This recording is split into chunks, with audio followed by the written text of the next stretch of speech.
So that's an important fact. The second important fact is that we have seen, without exception, every U.S. intervention, massive destruction to the archaeological and historical heritages of the country. Baghdad was the center of the Muslim empire for centuries, um, and it contained, because of its proximity to other uh, flowering centers of Islamic writing uh, and science and so forth, because for many hundreds of years they did lead the world technologically in many areas, along with China. Then, of course, we took over, and much of this towards the 1500s, say. And so, at any rate, what we've seen is in Iraq, the most precious set of manuscripts in Iraq was allowed to burn with U.S. personnel around who were guarding things like the oil ministry. Um, Now, we armed the Afghans to fight the Russians, and these became Al Qaeda and the Taliban, people that we came over and said, God is on your side. That's what Brzezinski said to them, and then handed them Stinger missiles. Then we go on to Iraq. I indicated that. In Libya, the most valuable treasure possibly in the world was looted from Benghazi. It was a room full of gold coins from the period of Alexander the Great, because at that time, that area of Libya um, uh, was occupied by Alexander the Great. Okay, and that was called at that time. We have Tripolitania, Cyrenaica, right? Sorry.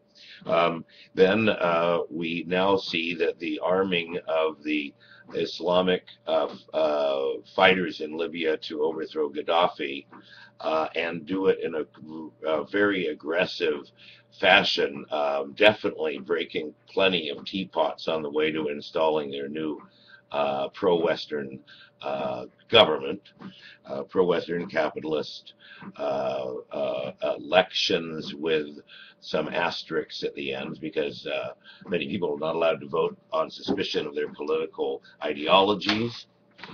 We don't, and the candidates have to be approved.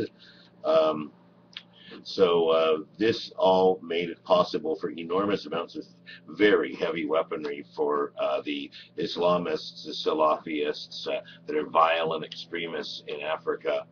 Algeria went through a horrific battle with them for a decade, where these Islamists, to wreak havoc, would go in and massacre babies. And this is something that was read about with the West is somewhat disinterested, because uh, there was really no motivation for us to put the crimes on the rebels, because we had no love lost for the Algerian socialist government either, as far as I understand it. So this flooding of arms into Mali led to the desecration of the greatest set of historical buildings that's in sub-Saharan West Africa that I know of, which is Timbuktu, which, because it was in the desert, it's a mud-constructed, amazing city that I've always wished to travel to. And now when I travel to it, it will be destroyed. Much of its historical, its mosque, many of the shrines. And this is directly attributable to our ham-fisted way of going about our business in the world, of destabilizing these countries rather than developing transitions through peaceful negotiation. So, but there has been an interesting turning point for me personally to grapple with the problem of what's called the peace of the graveyard. The peace of the graveyard is the argument that you shouldn't revolt and riot, because to do so would have tremendous suffering and bloodshed for years and chaos. Um, but in actual fact, it is a noble human aspiration to reject the peace of the graveyard and to man the barricades, and not to be larded with social services from a police state. So I've done my best to stop the slaughter of the Gaddafi family unrightfully and the torture of their followers, and I have tried my best to explain what was achieved in Libya socially in terms of medicine and lifespan and education, exceeding the U.S. in some of these metrics, absolutely sterling in the Arab and African world and rivaling South America. I've done my best to explain all that. But I was, talking to my father, who's a professor of history, and he explained this concept of the peace of the graveyard. It's an interesting concept because we see the same problem in Syria, where 75% of the population is Sunni, and is probably, many of them do want to overturn Assad. And what we looked at in the past was to say, but look at all the human suffering. How is it possible that people could support this madness?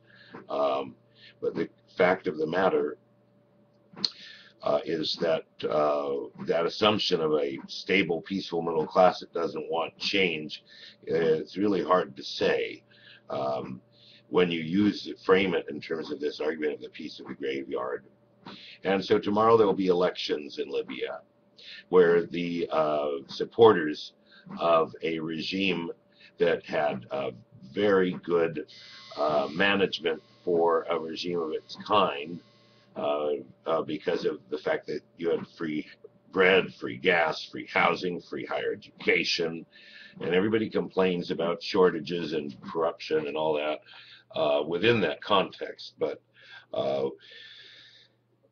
now we have these elections, and I've reflected on this issue about what to do tomorrow in terms of the movement to hold invasion capitalism at bay and fascism creeping into our system at bay, with the Patriot Act and the corporate control of governments through spending in elections and control of the media, which is concentrating in power, in a banking system that's making money on the backs of the workers and the small businesses, hand over fist, by manipulating all sorts of things that allow them to make 10 times as much as we could.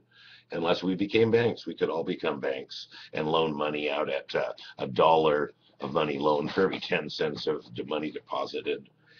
So we have the election tomorrow in Libya, and I've also been in touch with somebody in the one of the businesses that's trying to deal with the new Libya in the media, and he did not answer my hard questions about the suppression of the loyalists. He didn't, but he did say, "Come over to Libya. It's nothing like how it's portrayed." And being in touch with him, whether he's right or wrong, whether he's a good person or a bad person, made me think that on the one hand, you can't forgive or forget what happened.